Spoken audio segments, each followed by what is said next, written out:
Assalomu alaykum hammaga. Dedan mahallasida yashovchi Mo'minova Vazira opa xonadoniga keldim.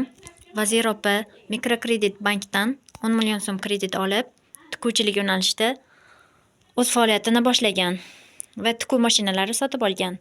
Mana bu joyda to'g'ri chok tikadigan mashinalar, mana bu joyda overlock mashinalari va rashma uradigan mashinasi, tikuv iplari, mana bu bezaklar, mana tikuv iplari, qiychilar,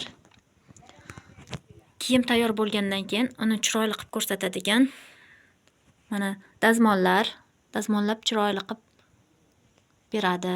Mana bu joyda tugma uradigan apparatlari ham bor ekan. Tugma qadaydigan.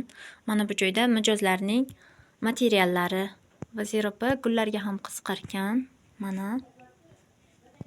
Mana bu joyda mijozlarning tayyor bo'lgan ko'ylaklari. Mana kiyinish xonalari ham bor.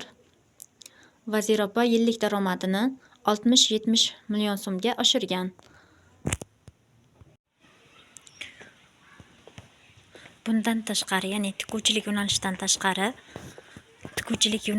tashqari qo'ylar ham sotib olgan ekan. Qo'ychilik bilan ham shug'ullanishar ekan. Mana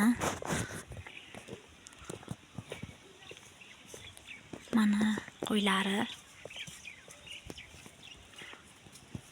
Mana tomorqasida mevali daraxtlar ham ekilgan. Tomorqasi yam-yashil beda ekilgan ekan. Mana hozirda Vazira opaning yillik daromadi 60-70 million so'mni tashkil qiladi.